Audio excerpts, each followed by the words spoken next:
बिस्मिल्लाहिर्रहमानिर्रहीम। अस्सलाम वालेकुम वरहमतुल्लाहि वबरकातुहू। आज हम बात करते हैं डायबिटीज पे, शुगर पे।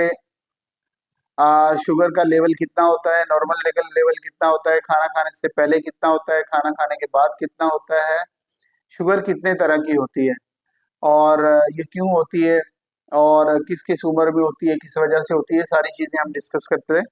सबसे पहले मेरी रिक्वेस्ट है कि आपने अगर मेरा यूट्यूब चैनल सब्सक्राइब नहीं किया तो प्लीज़ सब्सक्राइब कर लें और बेल आइकॉन को प्रेस कर दें, और ताकि सारी वीडियोस आपको मिलती रहे, नोटिफिकेशन मिलता रहे और आप देखते रहें। और बहुत सारी चीज़ें आप देख देख रहे होंगे, लेकिन अगर आप हेल्थ के हवाले से देखेंगे, अपनी हेल्थ और फिटनेस के हवाले से, और आपके ये नॉलेज में इजाफा होगा, मेडिकल इंफॉर्मेशन आपको मिलती रहेगी। तो ब्लड शुगर लेवल कितना होता है, खाना खाने से पहले बोलते हैं फास्टिंग। फास्टिंग आपका 80 से लेके 120 तक नॉर्मल होता है। 80 से 120 तक नॉर्मल फास्टिंग होता है। और उसके बाद आ जाती है बारी रैंडम की। रैंडम का मतलब होता है खाना खाने के बाद। तो जब भी रिपोर्ट्स में लिखा हुआ है रैंडम, तो आप समझ लें, इसको अच्छी तरह समझ लें, क्योंकि रैंडम में ही पेशेंट कंफ्यूज होते हैं और पूछते हैं आके कि ये कितना शुगर है और कब का है। तो रैंडम का मतलब होता है खाना खाने के बाद। तो खाना खाने के बाद जो ब्लड शुगर लेवल होता है वो होता है 120 से लेके 200 तक। इसको रैंडम बोलते हैं। तो रैंडम ब्लड शुगर, अब ये बिल्कुल इजी समझने के लिए आप ये कर लें कि फास्टिंग 80 से 120 है और 120 से 200 तक जो है वो आपका रैंडम है। पहले हमने पढ़ा था बुक्स में, और बहुत पहले जब हम पढ़ रहे थे मेडिकल कॉलेज में, तो वो हमारे पास जो बुक्स में लिखा हुआ आता था वो आता था 220 और 225। लेकिन अब ये कम कर दिया गया है। तो अब जो नई रिकमेंडेशन है उसमें शुगर लेवल आपका वो है आपका 200 खाना खाने के बाद एंड। तो अगर आपका 200 से थोड़ा सा बढ़ रहा है तो कोई बात नहीं, आप अपनी एक्सरसाइज से और अपनी रूटीन चेंज करके, लाइफस्टाइल चेंज करके उसको कंट्रोल कर सकते हैं।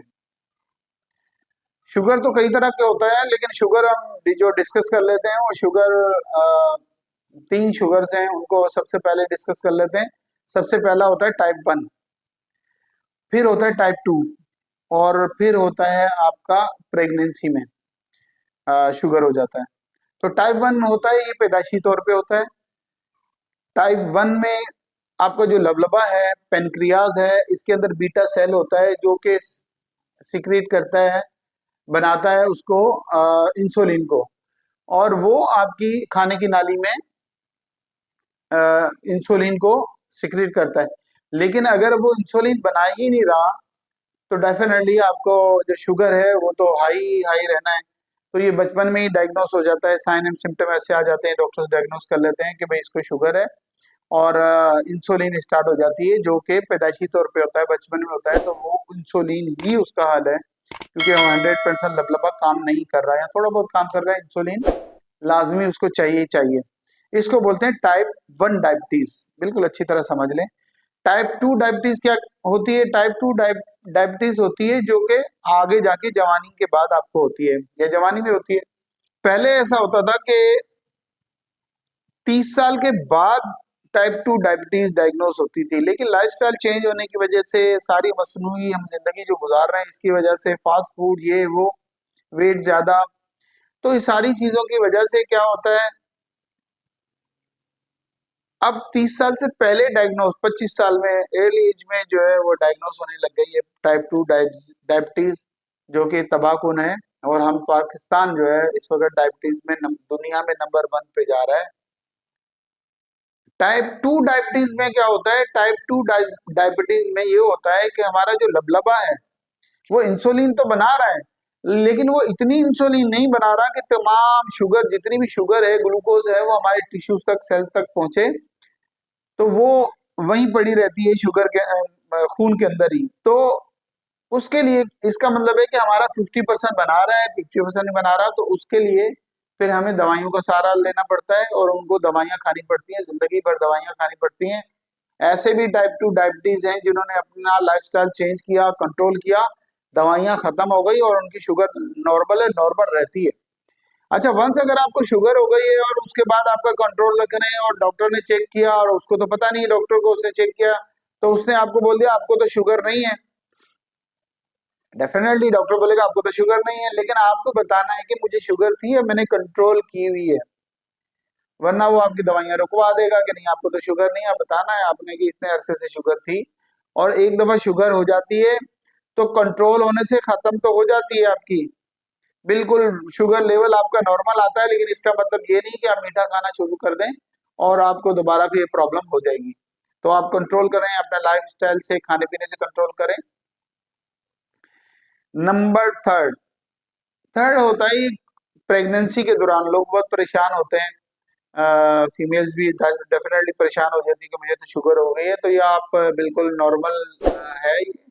अक्सर ये हो जाता है, बहुत सारी खवातीन को होता है, सबको तो नहीं होता लेकिन अक्सर हो जाता है। ये प्रेगनेंसी के दौरान हार्मोन चेंज हो रहे होते हैं, तो ये हमल के दौरान ये आपका शुगर लेवल बढ़ जाता है। तो जैसे ही डिलीवरी होगी उसके बाद ये आपका शुगर लेवल बिल्कुल नॉर्मल हो जाएगा, तो इसमें घबराने की बात नहीं है। ये आर्जी तौर पे शुगर हो जाती है और उसके बाद फिर ये खत्म हो जाती है डिलीवरी के बाद। एक बात जो अहम है वो ये है कि आपको कॉन्शियस होना है, आपको फिक्र ये होनी चाहिए कि आपका वजन ना बढ़े, आपका लाइफस्टाइल सही रहे और आप मीठा खाना बंद कर दें, और आपका वजन बढ़ना नहीं चाहिए। अपने आप को मेंटेन और फिट रखें तो आपको शुगर नहीं होगी। वरना जिन खवातीन को प्रेगनेंसी में शुगर हो जाती है उनके चांसेस ये है कि आगे 10 साल के अंदर अंदर उनको शुगर हो जाएगी अगर उन्होंने अपना वेट कंट्रोल नहीं किया तो। एक बहुत बड़ी गलतफहमी है, एक बहुत बड़ी गलतफहमी है जिसकी तरफ मैं आपको आपकी तवज्जो दिलाना चाहता हूँ। बहुत सारे पेशेंट आते हैं, लोग आते हैं बहस करते हैं कि हमें जो है वो शुगर, पेशाब की डायबिटीज हो गई है, डायबिटीज हो गई है, शुगर, पेशाब की शुगर हो गई है। तो ऐसा बिल्कुल भी नहीं होता।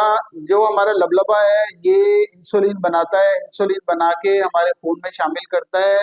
इंसुलिन का मतलब है कि इंसुलिन जो है एज ए ट्रांसपोर्ट काम करती है, वो शुगर को लेके हमारे टिश्यूज तक और सेल्स तक जाती है। सोचो अगर वो इंसुलिन नहीं बन रही तो हमारी शुगर है वो ग्लूकोज कहाँ पड़ा रहेगा, वो हमारे खून में ही पड़ा रहेगा। जब बहुत ज्यादा लेवल हो जाता है, बहुत ज्यादा शुगर हो जाता है, तो वो गुर्दा छान के पेशाब के जरिए खारिज करता है, उसका काम यही है। इस यही वजह है कि जब बहुत ज्यादा शुगर रहता है, अनकंट्रोल रहता है तो गुर्दे खराब हो जाते हैं, छान छान के उसकी छन्नियां खराब हो जाती हैं। तो फिर जाके वो पेशाब में शुगर आती है। शुरू में अगर आपकी थोड़ी बहुत शुगर चल रही है, अगर आपकी 250, 300, 250, 300 चल रही है तो वो पेशाब में नहीं आती है। तो ये कॉन्सेप्ट के पेशाब में चेक कर लेंगे शुगर है या नहीं, नहीं, खून में होती है हमेशा शुगर। और ये क्या कॉन्सेप्ट बिल्कुल गलत है कि पेशाब में होती है, तो इसको आप बिल्कुल क्लियर कर लें। शुगर हमेशा आपके खून में ही होती है।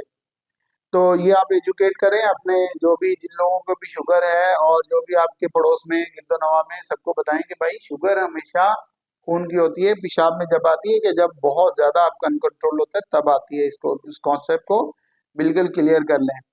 और इसके मुतालिक, शुगर के मुतालिक बहुत सारे लेक्चर्स हैं कि क्यों होती है, उसकी वजूहत, और इसमें क्या खाना चाहिए, और इसमें दवाइयाँ क्या है, सारी चीज़ें। ये हमने सिर्फ शुगर लेवल कितना होता है और उसके हवाले से बनाई थी वीडियो। तो मिलते हैं नेक्स्ट वीडियो में। आपका वीडियो देखने का बहुत शुक्रिया। कोई कमेंट्स हो, किसी तरह की कोई बात हो, कोई बात कहनी हो आपको, तो प्लीज़ आप नीचे कमेंट सेक्शन में बिल्कुल आप कह सकते हैं। आप, आपकी वीडियो देखने का बहुत शुक्रिया। Thank you very much. अल्लाह हाफिज़।